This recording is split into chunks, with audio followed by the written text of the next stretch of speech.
All right, welcome to the end of Chapter 3, beginning of Chapter 4, concerning energy, enzymes, and membrane transport. Remember from Chapter 1 the properties of all living things. Living things need and use energy. Here in this example, we see a hummingbird, and a hummingbird, in order for them to maintain flight, they burn through a tremendous amount of energy. Always happy to see the hummingbirds back in the spring. Energy is anything that can do work on matter. Remember, matter is anything that has mass and takes up space. Well, anything that can do work on matter is energy. And energy exists in many forms. There's light energy, heat energy, sound energy, nuclear energy, electrical, mechanical, chemical energy. And energy tends to flow through systems. Here we see the chemical energy in some kind of a frozen treat. And then we see the little kids that are all sugared up on that frozen treat out there, burning that energy, moving around. We see the energy from the sun, the light energy, photons of light energy that are being captured by a plant using specialized structures in a leaf in order to form sugars that are a form of stored chemical energy. Okay, so energy flows through systems. It's changing. And we see this. We see this in living things all the time. We take part in this. Most of the energy on our planet originates from the sun, right? There's a little bit from geothermal activity. There's some more from the movement of tides and winds. But the vast majority comes from the sun. And there are organisms called autotrophs, self-feeders, who use the process of photosynthesis to take that photons of light energy and convert it into sugars that then they can use, or that things that eat them can use. And in terms of autotrophs, certainly plants, but also algae, some photosynthetic bacteria. Heterotrophs eat autotrophs and other heterotrophs. There are carnivores that eat pretty much, herbivores eat plants. Carnivores eat mostly animals. Omnivores eat everything. And there are also many levels of carnivores. Decomposers are a special kind of carnivore that breaks down dead plant and animal material.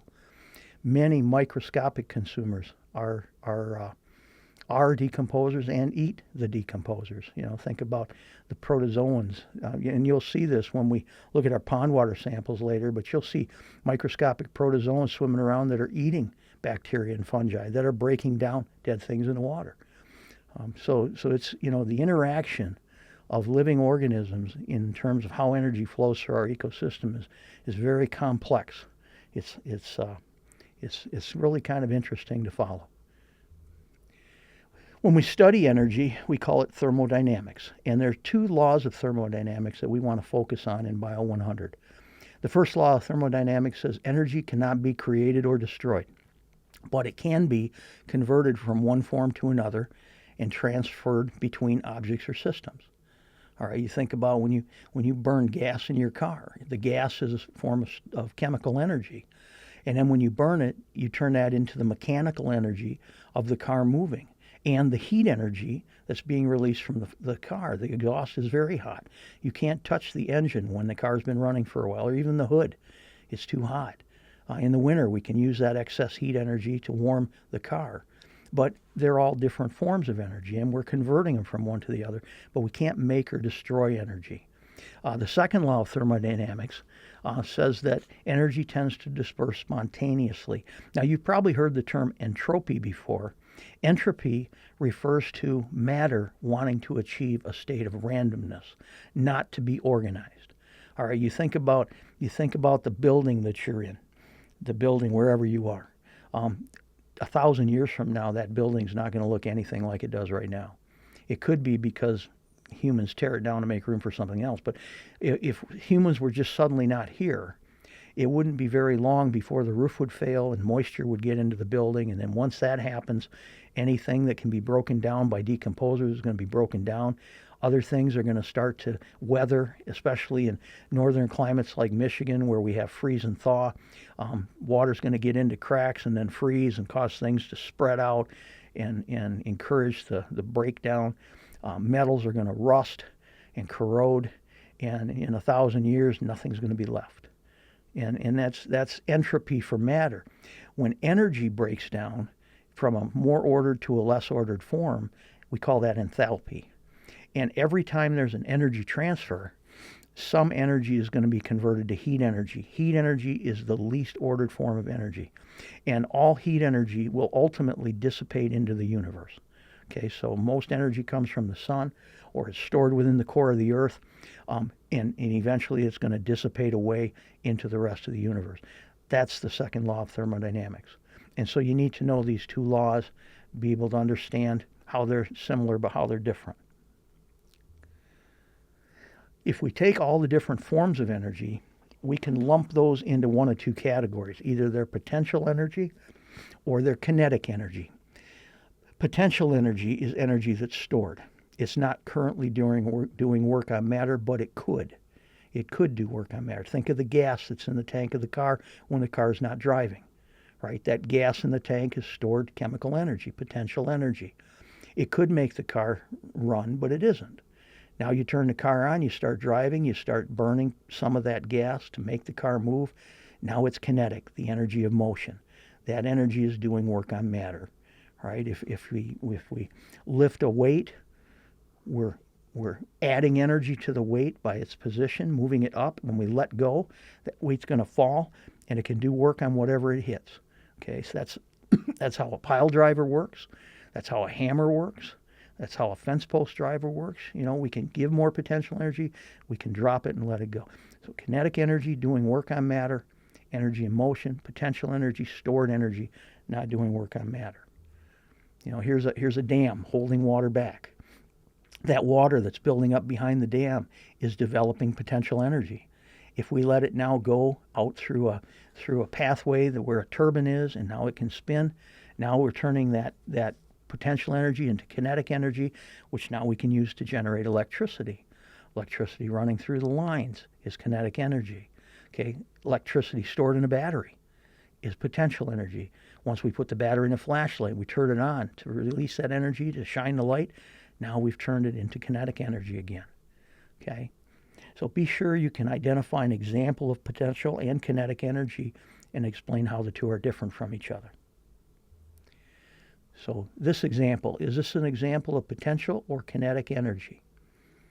Well, it's both. By the position of this poor unfortunate soul, they have potential energy. And if the rope breaks, they're going to fall, and they're going to do work on the ground when they hit, and probably some work on themselves. And so hanging, it's potential. But while they're hanging there, they're breathing, their muscles are moving, they might be moving their arms and legs, they might be hollering for help. All of those would be examples of kinetic energy.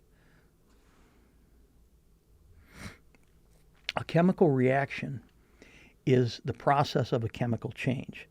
And the difference between a chemical change and a physical change is like if you take a piece of paper and you cut it in half.